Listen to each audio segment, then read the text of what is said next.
Le invito en este momento para que oremos por la palabra, para que le demos gracias a Dios por su palabra.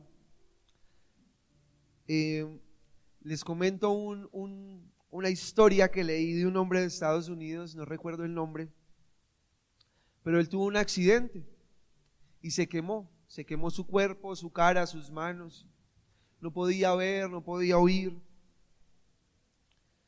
Y este hombre era creyente. Pasó que este hombre necesitaba leer la palabra del Señor. Entonces se dio cuenta de que existía el braille. Y él iba a empezar a leer braille, que es con las manitos. Pero se dio cuenta de que había perdido el tacto. No era capaz de leer con las manitos. Como era sordo, pues no podía oír la palabra. Y pues no podía ver. Pero un día tocó con su lengua las hojas del braille y se dio cuenta de que su lengua no había perdido sensibilidad. Y ya se pueden imaginar cómo aprendió a leer. ¿Cómo aprendió a leer? Con la lengua siguió leyendo la Biblia. ¿Sí? Otra historia, un camionero también en Estados Unidos, les quedo debiendo el nombre de ellos. Este hombre era camionero y él viajaba por Estados Unidos y ustedes saben que las distancias de Estados Unidos son muy largas, pero este hombre amaba la palabra del Señor y él tomó una decisión. Él dijo: en cada viaje que haga voy a memorizarme un texto de la palabra. Y este hombre todos los días cuando terminaba el viaje tenía un texto de la palabra aprendido. A final de año ya tenía casi 300 versículos memorizados. Un hombre muy conocido por eso. Cuando hay sed, hay todo el recurso de parte de Dios para saciar esa sed. Amén. Bienaventurados los que tengan hambre y sed de justicia, porque serán saciados. Amén. Así que le invito a que podamos orar y darle gracias al Señor. No solo por su palabra. Han pasado más de 2000 años y muchos hombres de Dios transcribieron este texto y murieron para que hoy pudiéramos tener este texto. Muchos hombres de Dios perdieron sus vidas para que este texto pudiera seguir existiendo. Tenemos un tesoro muy valioso. Amén. Muy valioso. Señor, te damos gracias por tu palabra. Te damos gracias, Señor, porque es viva y es eficaz. Oramos, Señor, para que nuestro corazón crezca en pasión por tu verdad, Señor. Oramos, Señor, para que tu Espíritu Santo traiga una sed a nuestro corazón por tu palabra. Porque tu palabra nos limpia, Señor. Tu palabra nos transforma. Aún David decía: en mi corazón he guardado tus dichos para no pecar contra ti. Tú, Señor Jesús, te defendiste contra Satanás, diciéndole: escrito está. Tú nos enseñaste que la palabra es un arma muy poderosa. No queremos una espada, queremos muchas espadas, tus textos valiosos, Señor. Ayúdanos a valorar tu palabra. Ayúdanos a amar mucho más tu palabra, Señor. Y permítenos caminar en nuevas profundidades de tu palabra, en tu misericordia. Tú prometiste, Señor, de que para estos tiempos ibas a escribir tus leyes en el corazón de tu pueblo, Señor. En sus mentes ibas a escribir tu palabra, bendito Señor. Y declaramos que en nuestro corazón y en nuestra mente se escribirá tu palabra, Señor. No solo en la letra, sino en el espíritu. Danos revelación, Señor. Declaramos que hay tierra fértil en nuestro corazón, Señor. En el nombre poderoso de Cristo Jesús, Dios. Amén y amén. Te invito por favor que Abramos nuestras Biblias en Efesios el capítulo 5, versículo 16. Si usted tiene una casa y en su casa hay un patio y de pronto le dio por excavar en ese patio y encuentra una mina de oro, ¿será que usted no sigue excavando? ¿Cuántos seguirían excavando? Yo conocí unos hermanos cuando yo era niño y estaba en la iglesia Alianza Cristiana. Ellos tenían una casita en un monte y resulta que en el patio de ellos también les dio por trabajar la tierra y encontraron una mina de oro. Y la dejaron así, ¿no? Siguieron trabajando y Dios les bendijo. Lo mismo pasa con la palabra de Dios. No tengo casa, no tengo patio, pero tengo la Biblia del Señor. Tengo un tesoro maravilloso que entre más medite en Él, más voy a ser prosperado. En mi alma, en mi espíritu, en mi cuerpo, es medicina. Amén. ¿Cuántos lo creen? Amén. Es importante la palabra de Dios. Efesios 5:16. Dice, mirad, 5:14. Miremoslo desde el 13, por favor. Mas todas las cosas, cuando son puestas en evidencia por la luz, son hechas manifiestas, porque la luz es lo que manifiesta todo, por lo cual dice, ¿quién dice? La luz. La luz dice, despiértate tú que duermes y levántate de los muertos y te alumbrará Cristo. La luz, ustedes leen el capítulo 5 y está hablando de la luz de Cristo.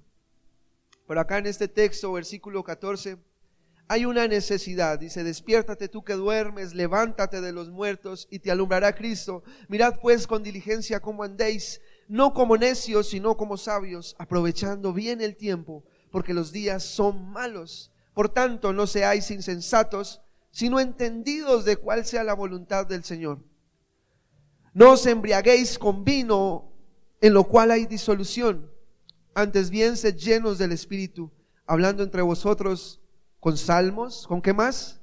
Con himnos, cánticos espirituales, cantando y alabando al Señor en vuestros corazones, dando a Dios siempre gracias por todo, ¿cierto? A nuestro Dios y Padre, en el nombre de nuestro Señor Jesucristo. Por eso cada vez que oramos, terminamos en el nombre de Jesús, ¿cierto? Porque damos gracias y oramos al Señor en el nombre de nuestro Señor Jesucristo. Por eso nosotros como cristianos siempre lo hacemos en el nombre de Jesús, ¿sí? Porque Él fue el que entregó su vida en la cruz. Porque Él fue el que murió y el que resucitó. Es a través de Él que nosotros podemos ser escuchados por Dios. Amén. Entonces aquí el apóstol Pablo nos está diciendo, despiértate tú que duermes. Despiértate. Y estas tres frases yo me las imagino como cuando uno está en la casa, dormido, ¿cierto? Cuando uno está dormido, ¿qué es lo primero que hace? Despertarse, abre sus ojos. Cuando abre sus ojos ya está levantado, no.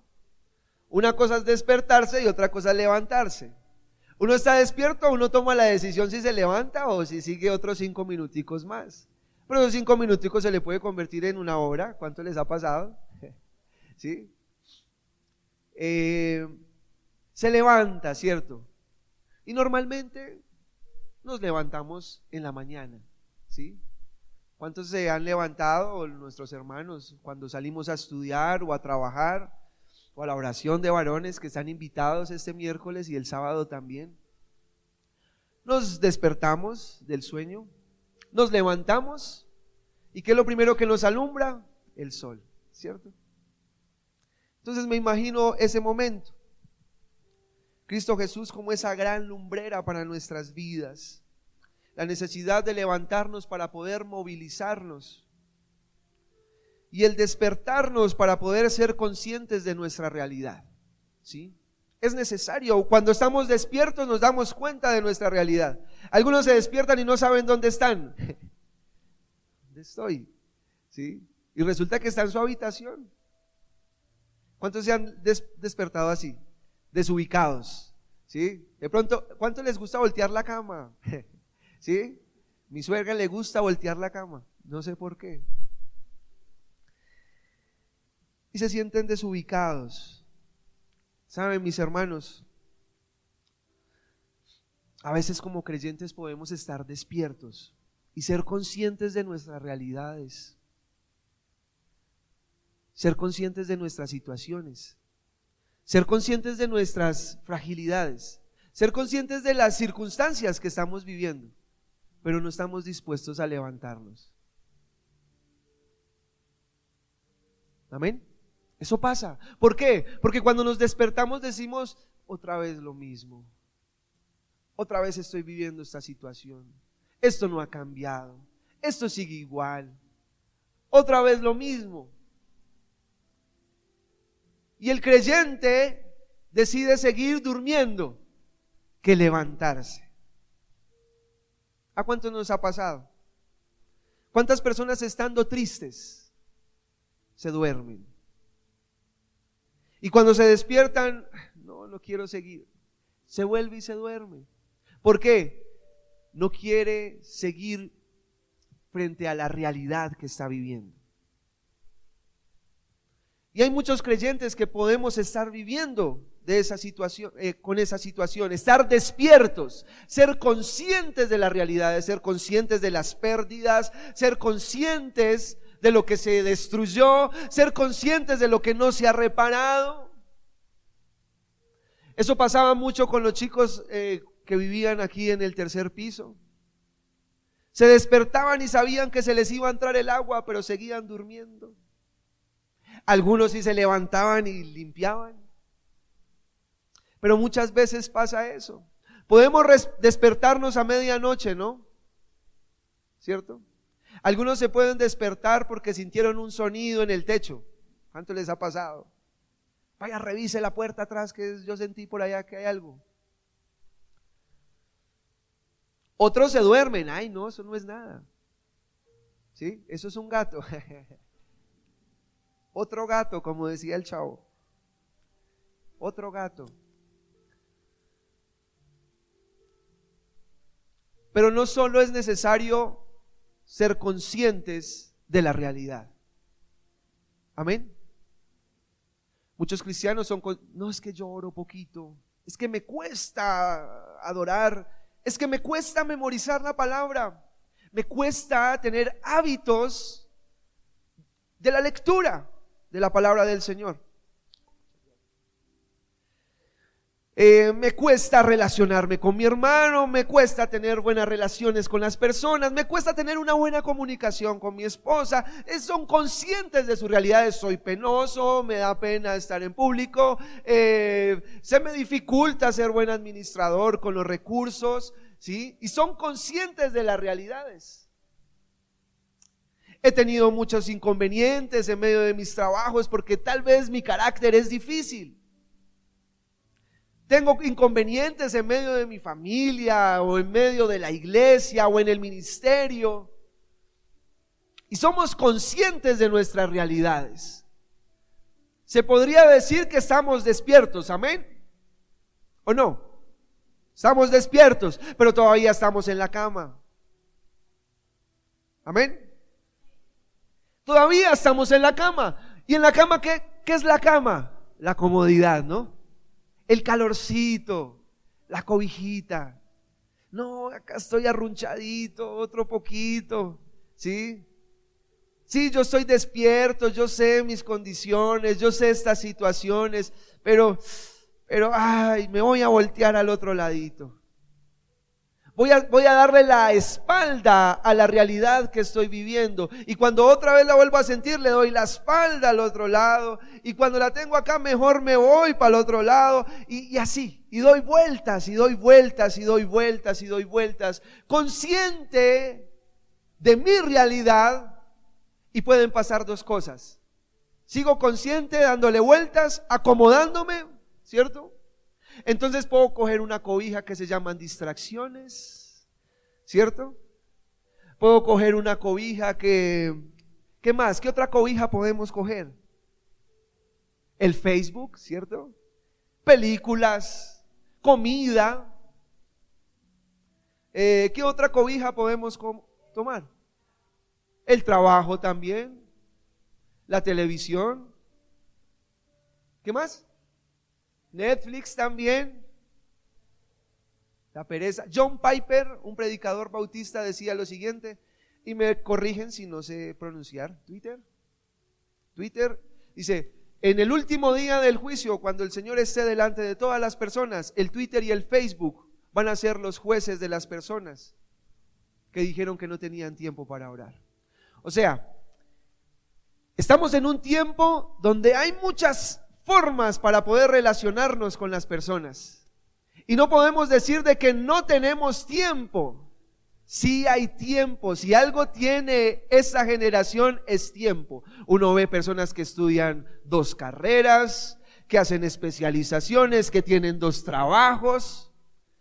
¿Sí? Si hay una generación que tiene tiempo, en este tiempo somos nosotros.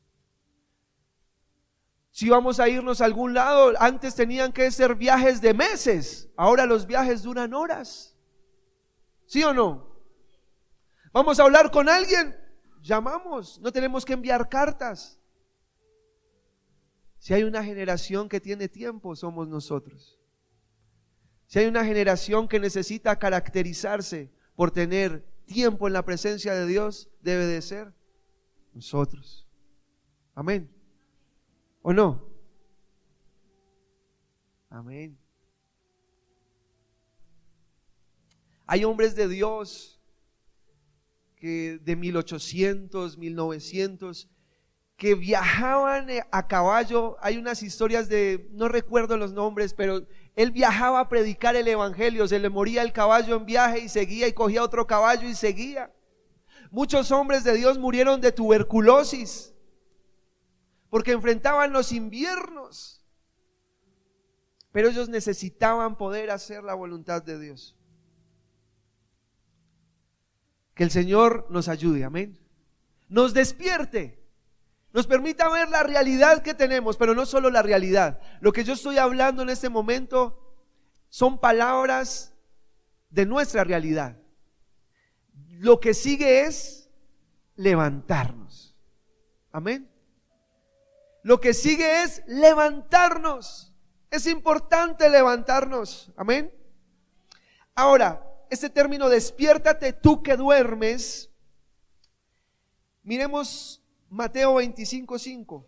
Casi no tenemos tiempo, pero vamos a verlo rápido, por favor. Si nos pueden ayudar con las pantallas para leer ese texto juntico, ¿sí? No vamos a tener tiempo de estar mirando los textos como tal en la Biblia, pero sí lo puede anotar y lo puede ver en su casita. Dice: y tardándose el esposo, ¿qué pasó? Cabecearon todas y se durmieron. ¿Sí? ¿Qué le pasa a la iglesia del Señor? Cabecea y se duerme. Por eso es muy normal que los hermanos se duerman en culto. Porque estas iglesias cabecearon y se durmieron. Fuera de charla, dice la palabra del Señor que aquí, ¿se acuerdan de esta historia? Las vírgenes sensatas y las insensatas. 5 sensatas, 5 insensatas. Pero los dos grupos de sensatas e insensatas, tardándose el esposo, cabecearon todas y durmieron. Si hay un tiempo donde va a haber esta forma o este evento de vivir en sueño, es este tiempo, porque es el tiempo donde va a venir el Señor. Y muchos que están pensando que Él va a tardar o está tardando, o va a estar cabeceando y va a estar durmiendo. Amén. Es una realidad. Tesalonicenses, el capítulo 5, versículo 7. Por favor. También lo podemos anotar y lo vamos a leer todos junticos en pantalla.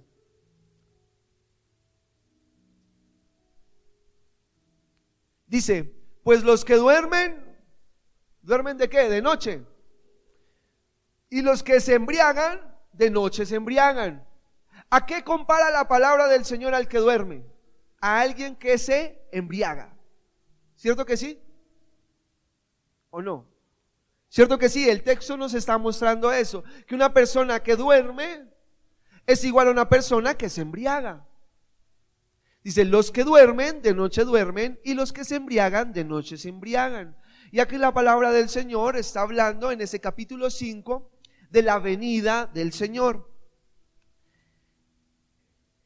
Podemos mirarlo desde el versículo 1, por favor.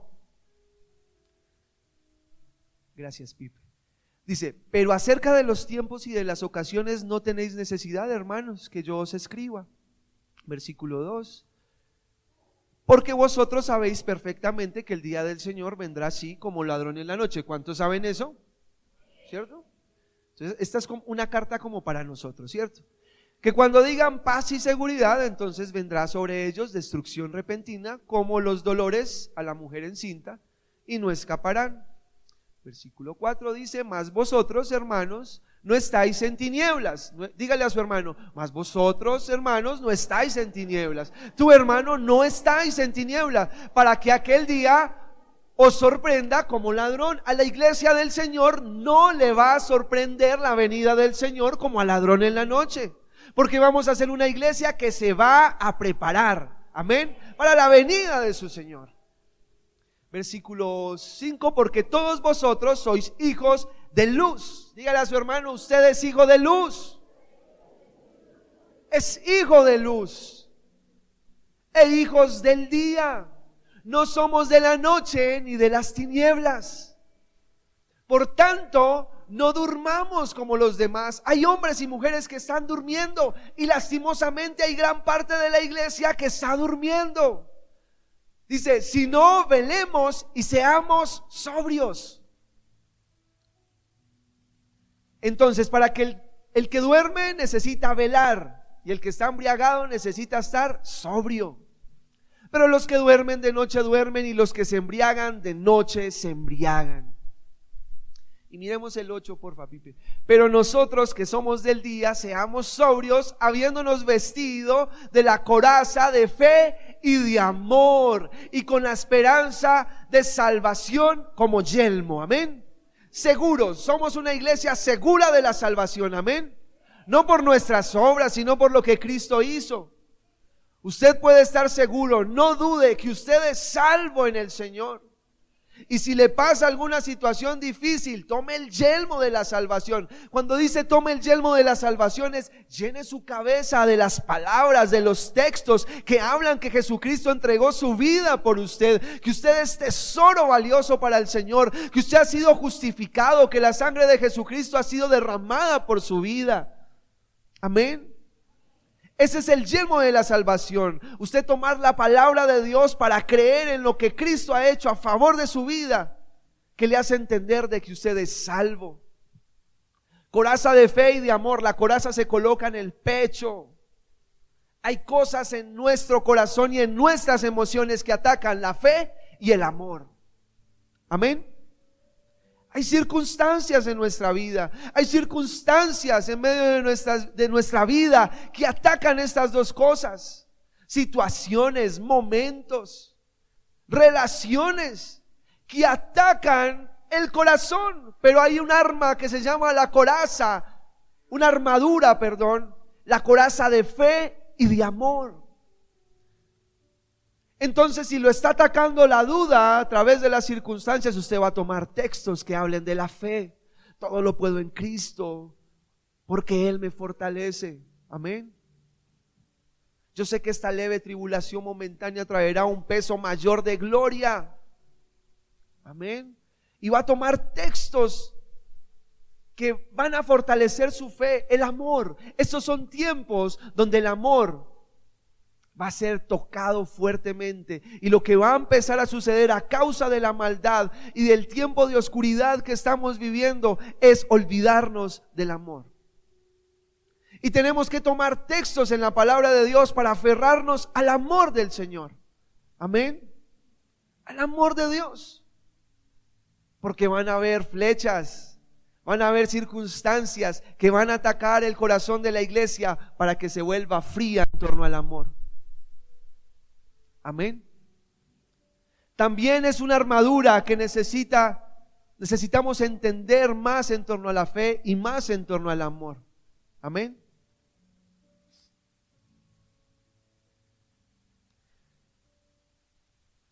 Por ejemplo, 1 Corintios 13 habla acerca del amor.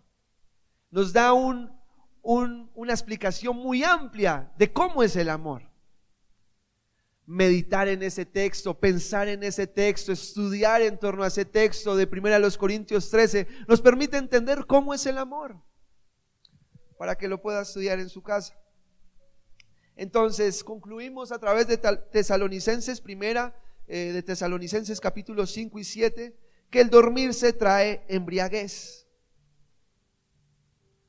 Ahora, no solo hay personas que se embriagan físicamente, sino que hay personas que nos podemos embriagar espiritualmente. ¿Dónde dice eso? Voy a mencionarles los textos. Lucas, el capítulo 12, versículo 45, habla acerca del siervo infiel que dijo: no, el Señor no va a venir, Él se va a demorar. ¿Y qué se puso a hacer ese siervo? A golpear a la gente, a comer y a embriagarse, dice la palabra del Señor. Y se embriagó, despilfarró todas las cosas que Dios había puesto sobre él para administrar. Otro texto está en Génesis 9:20.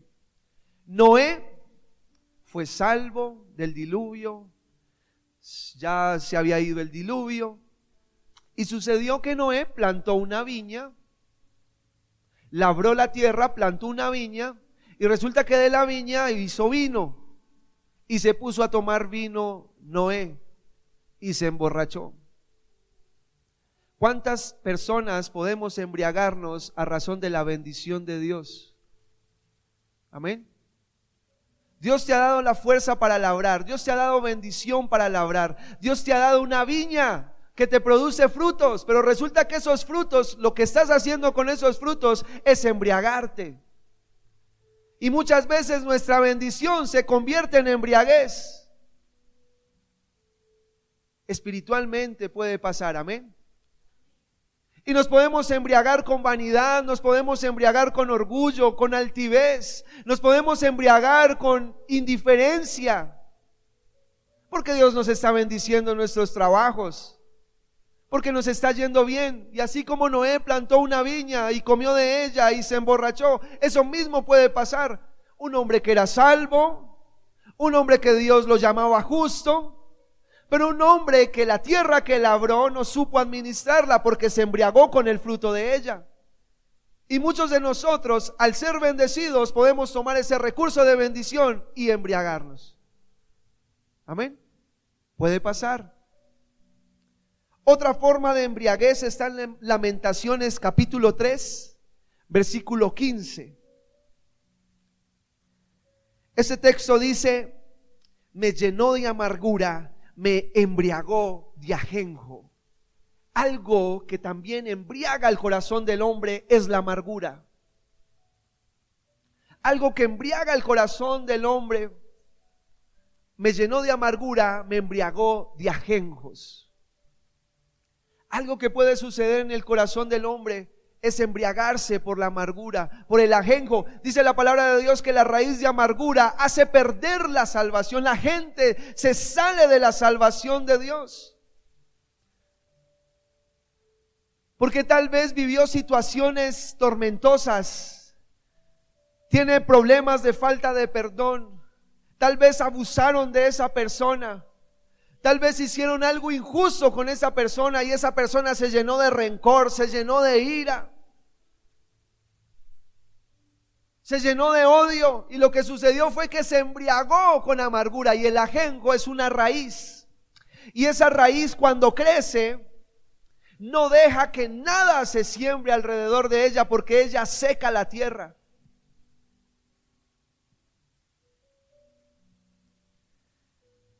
Como personas podemos ser embriagados por la amargura.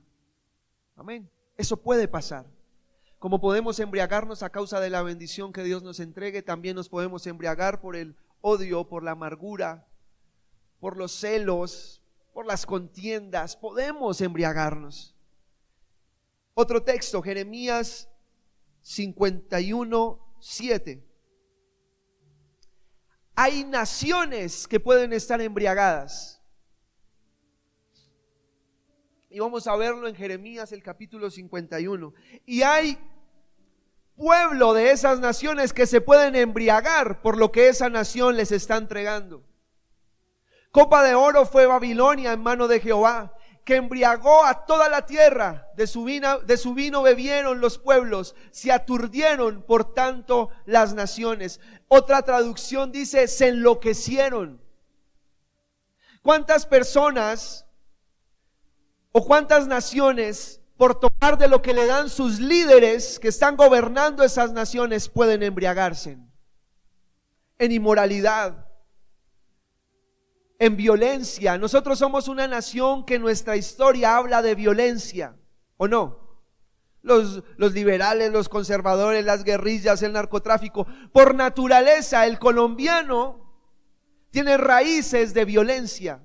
Y nosotros podemos embriagarnos con esas raíces. Podemos embriagarnos con todas esas formas si no estamos colocando nuestras vidas delante de Dios. Daniel tomó una decisión cuando estuvo en Babilonia. Él dijo, no me voy a contaminar.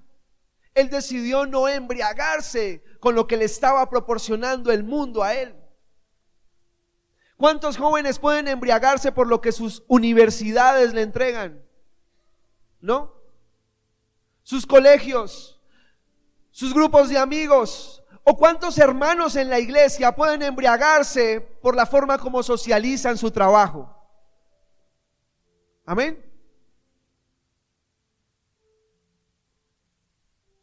Y hay naciones enteras que pueden estar embriagadas. Vemos una hermosa y hermana nación que es Venezuela. ¿Cuántos no se embriagaron de toda esa disolución y de toda esa forma dictadora que trajo tanta destrucción a la nación? Muchos se convencieron y lo apoyaron. Hasta iglesias cristianas apoyaron a Hugo Chávez. Y se embriagaron con eso porque no se alcanzó a discernir qué era la voluntad de Dios. Y se embriagaron. Pero hay una solución, amén. ¿Cómo se llama esa solución? Cristo Jesús es nuestra solución. Apocalipsis 17:2.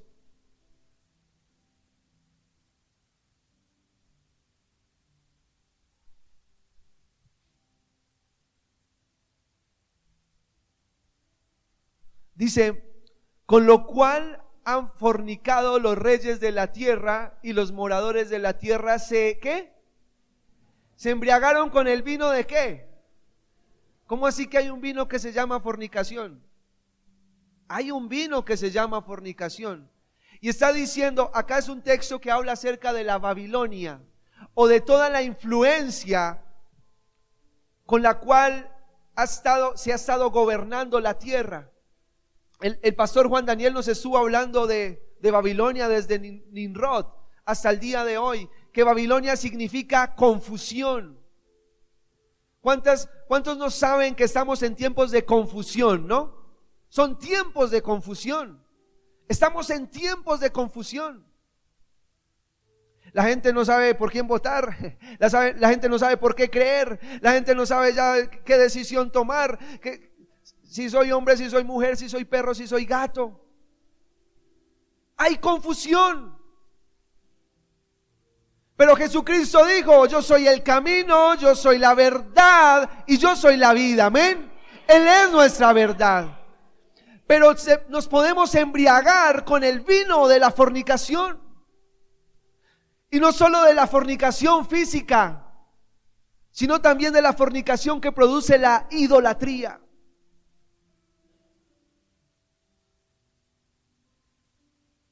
Entonces, se puede embriagarse físicamente, pero se puede embriagar espiritualmente, según lo que nos muestra la palabra del Señor. Amén.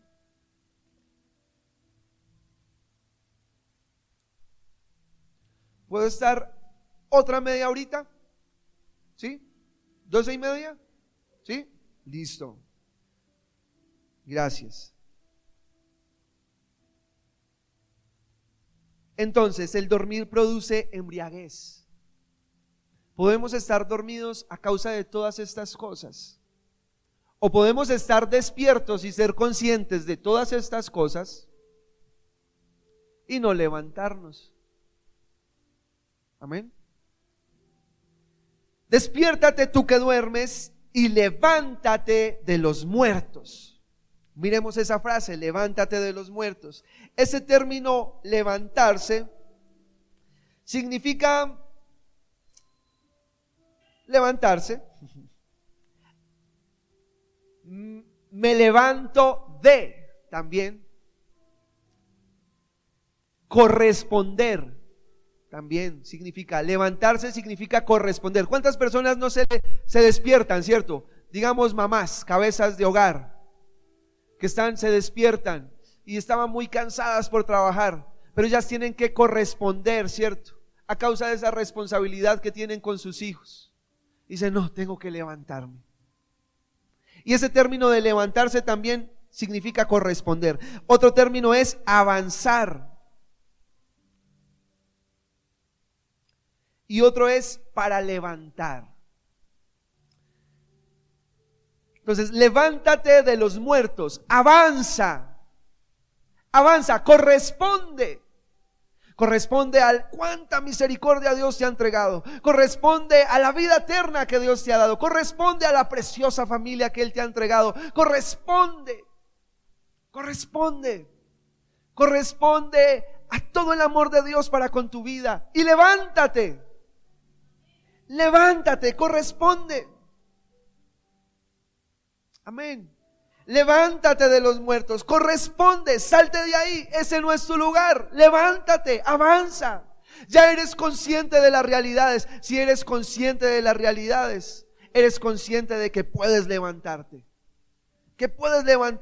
Todo lo puedes en Cristo porque Él te fortalece. Jesús a muchas personas les dijo, levántate, ¿o no? A muchas personas. A paralíticos les dijo, levántate. Tal vez te has despertado y te das cuenta que estás lisiado, que ya no tienes discernimiento, que ya no tienes pasión por Dios, que tienes una atadura que no has podido salir de ella. Pero para todas esas realidades con las cuales tú estás despierto, Cristo te dice, levántate, toma tu lecho y anda, levántate. En Mateo 9:5 Jesús le dijo al paralítico, levántate.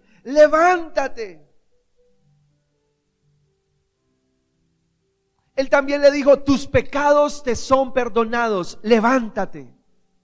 ¿Cuántas personas no se levantan porque siempre están recordando sus pecados? O porque también otros le están recordando sus pecados. Pero esa persona lo único que necesita es tener un encuentro con Jesús y escuchar la voz de su Dios que le dice, levántate, tus pecados te son perdonados y anda.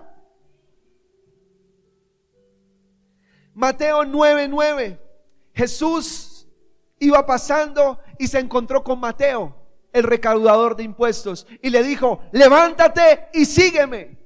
¿Cuántas personas están despiertas y conscientes de que deben de servirle a Dios y no le han servido? Y necesitan escuchar de Jesús, levántate y sígueme. Levántate para servirme. Levántate y sírveme. Eso fue lo que Jesús le dijo a Mateo. Sí, eres consciente, estás despierto, pero necesitas avanzar. Y Jesús le dijo esto a Mateo, levántate y sígueme. Marcos 5:48. ¿Cuántos se acuerdan de la palabra Talita Cumi? Eso yo le digo a mi esposa. Yo le digo, Talita Cumi, niña, a ti te digo, levántate, vámonos. Vámonos.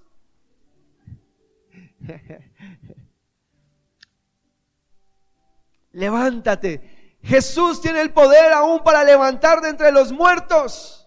Amén.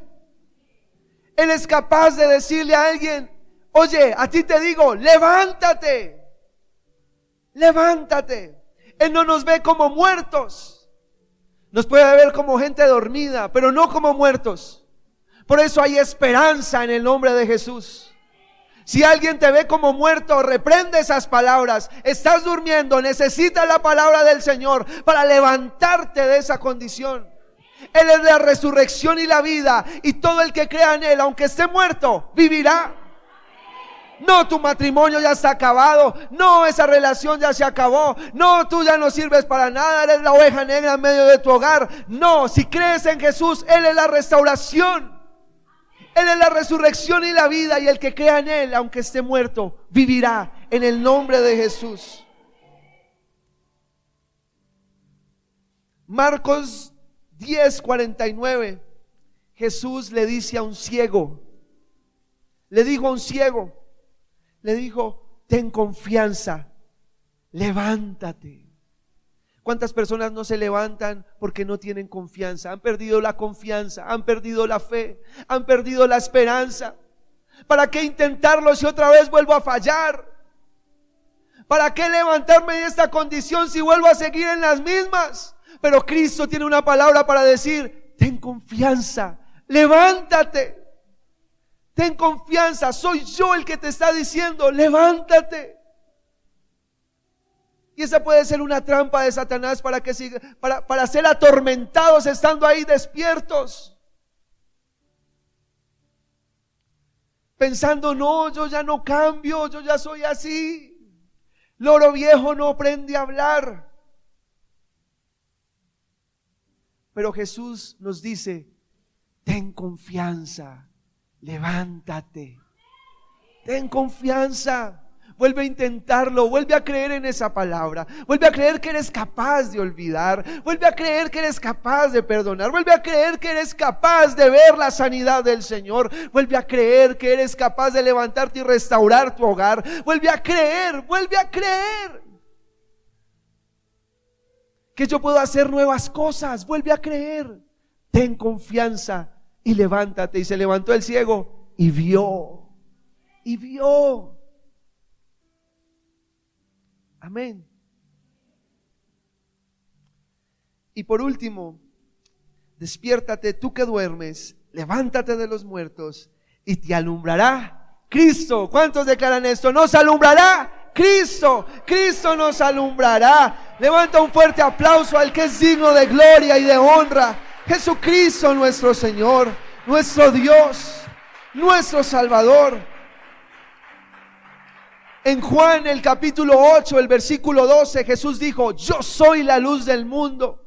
El que me sigue no andará en tinieblas, sino que tendrá la luz de la vida. Nuestra vida necesita la luz de Cristo. Amén. Nuestra vida necesita la luz de Cristo. Y Cristo dijo: yo soy la luz del mundo. El que me sigue no andará en tinieblas, sino que tendrá la luz de la vida. Amén. Recordemos, necesitamos seguirle. Ese seguirle es levantarse, avanzar. Yo soy la luz de la vida. El que está despierto y sabe que soy la luz de la vida debe de levantarse, seguirme, no andar en tinieblas, sino que tendrá la luz de la vida. Amén. El Salmo 36:9 dice: en ti está el manantial de la vida, en tu luz veremos la luz. Amén. En Él está el manantial de la vida. Por eso es bueno adorarle, por eso es bueno orar, por eso es bueno cantar salmos a su nombre, cánticos espirituales, porque en Él está el manantial de nuestra vida. Aguas puras, aguas frescas, aguas que quitan la sed de la aflicción. Aguas que nos ayudan a perseverar en medio de las circunstancias adversas. Él es el manantial de la vida. Y en su luz veremos la luz. En su verdad veremos con claridad las verdades. Es en Cristo Jesús. En su luz veremos la luz. Lámparas a nuestros pies, su palabra y lumbrera a nuestro camino. Amén.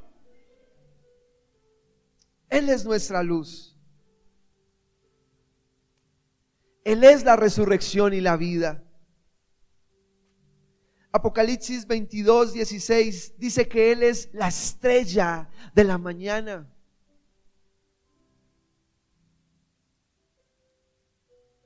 Isaías 60:19 dice la palabra del Señor de que cuando hayan cielos nuevos y tierra nueva, ya no habrá sol ni luna, sino que Jesucristo será nuestra luz.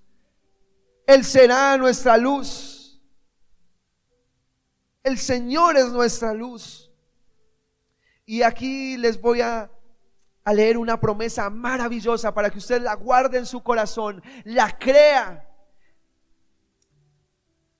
Está en el Salmo 18:28.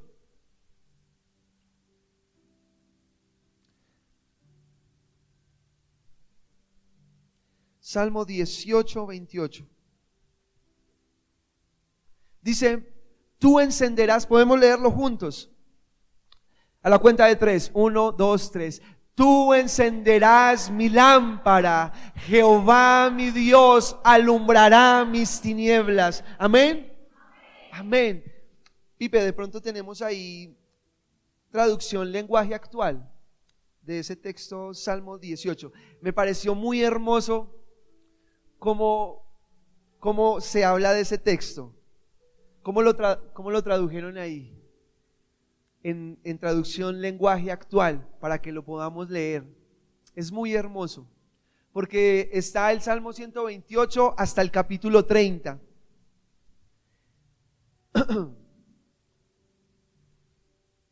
Mientras tanto voy a leerlo, yo lo escribí acá. Dice, Dios mío, tú alumbras mi vida, tú iluminas mi oscuridad. Con tu ayuda venceré al enemigo y podré conquistar sus ciudades. Tus enseñanzas son perfectas, tus palabras no tienen defecto. Tú proteges como un escudo a los que buscan refugio en ti. Amén. Nuevamente dice, tú alumbras mi vida, tú iluminas mi oscuridad. Con tu ayuda venceré al enemigo y podré conquistar sus ciudades. Tus enseñanzas son perfectas, tu palabra no tiene defecto. Tú proteges como un escudo a los que buscan refugio en ti, en el nombre de Jesús. Amén